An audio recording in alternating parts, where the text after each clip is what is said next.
Welcome back to Navigational Mind.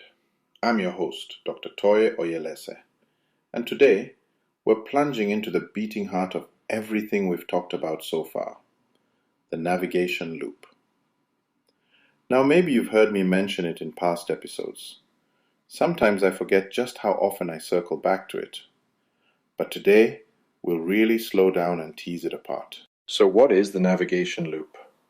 Well, to me, it's the natural, self-correcting cycle that your mind runs, sometimes so seamlessly that you don't even notice it. Unlike a straight line, it's recursive, meaning every pass through it subtly rewrites your orientation, your sense of direction, sometimes even your sense of who you are.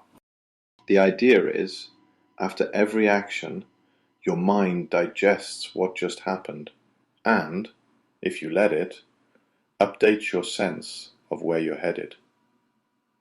I find that really comforting, to be honest. It's a bit like how rivers keep shaping their beds, never arriving at a final state. They're always adapting. Years ago, I was running a clinic in a small Alberta town. Let's call it Stony Creek, though that wasn't the real name. I'd shown up with what I thought was a brilliant plan for diabetes management. All charts and formulas, very city doctor comes to save the town. And you know what? People came to the first info session, but did not understand what I was trying to do. Not one person. I remember standing there, stack of pamphlets wilting in my hands, thinking, okay, Toy, what just happened? I had to scrap my plan and start listening, really listening to what the community needed. That meant revisiting my approach over and over. And, honestly, that's the navigation loop in action. Stumbling, recalibrating, letting your orientation shift. This process isn't something reserved for moments of crisis either. It's ticking along during the smallest moments, changing how you respond to a colleague, how you see yourself, how you find your footing after mistakes. So, as we go further, keep in mind, the navigation loop is already there, humming away. Our job is to notice it and eventually guide it on purpose. Let's walk through these 6 steps. You've probably practiced them 1,000 times a day, but if you're like me early in my career, you might accidentally skip 1 or 2 and wonder why things feel wonky afterwards. First up, sense. This isn't about thinking, it's about gathering the raw material. Your body's signals, the look on someone's face, the heaviness in a room, even that odd twinge in your jaw. But here's the kicker. Most of us skip this. We leap over it and start inventing stories. When I was a younger doc, embarrassingly green, I'd notice a patient shifting in their chair, but I'd barrel right into my prepared speech, not realizing they'd already shut down. Sensing is about just naming what's there. No judgment, no explanation. Tension in the jaw. She looks at the floor. I feel impatient. That's all. Next, interpret. Now you ask, which part of me is showing up? Who's at the wheel? If you listen to our episode about the mind's residents, this is where you spot them gathering at the table. Maybe it's the inner worrier, or that voice that just wants to please. Interpretation helps prevent what I call emotional misfires. It takes all that raw data from sensing and tries to map out what's actually going on, so you're not fighting the wrong battle. Third is act. This is such an underrated step. Sometimes you have to do something, however small, to see what's real. In medicine, we call it a therapeutic trial. Tiny nudge, see what moves. Action isn't just the grand gesture. Sometimes it's as simple as posing a gentle question to a patient, or, if you're me, triple checking you pronounce their name correctly. The system reacts, and you learn what's actually live, not just in your head. Then there's reflect. Oh, this is the step I bungle most often. Reflection isn't just gnawing on your troubles, it's structured noticing. You ask, what shifted? What did I actually learn from that action? Early in my days, when I was wrestling with imposter syndrome, I'd skip reflection entirely. I'd act, get feedback, usually uncomfortable, and then, instead of learning from it, I'd tumble straight into self-critique or avoidance. This, by the way, is how you get stuck in a loop when nothing ever really changes. Fifth is update. Now your mind gently reorganizes itself. Maybe you shift your rules, or drop an anchor that's no longer useful, or simply stop expecting everything to be perfect.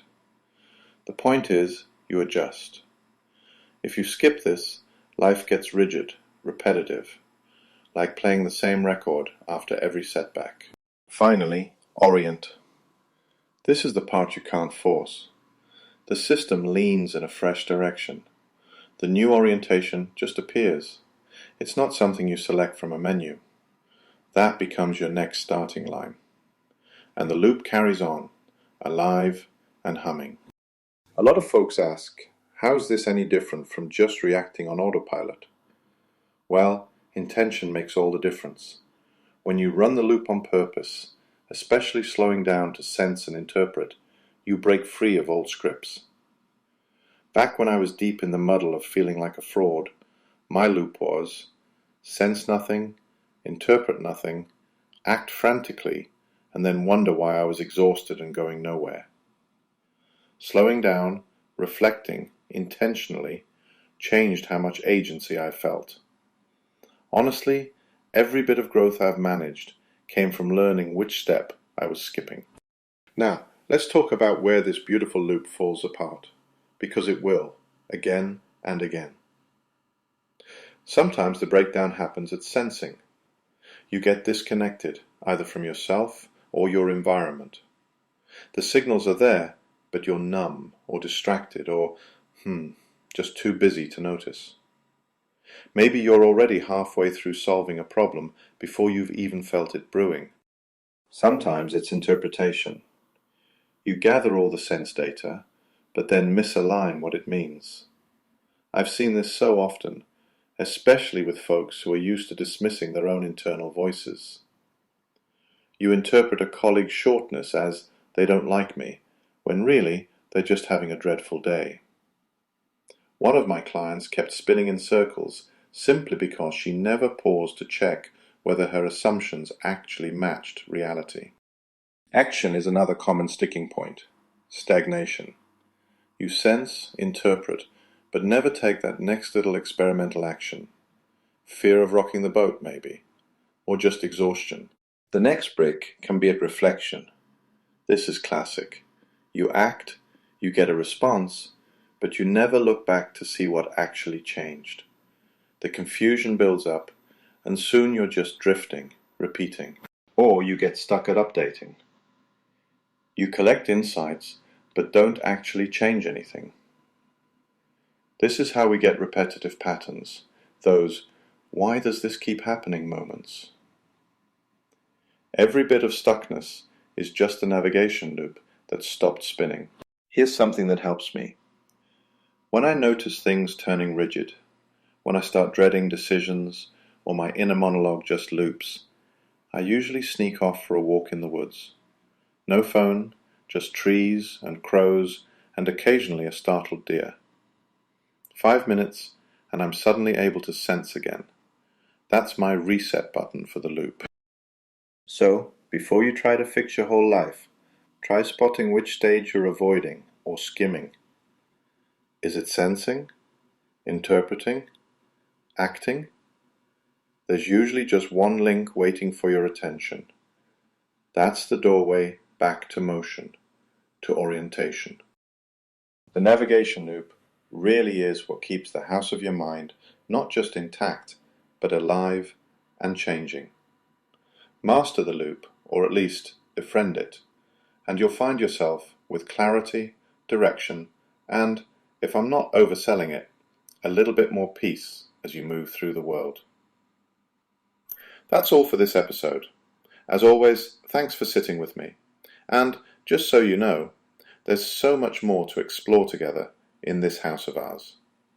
Until next time, take gentle care.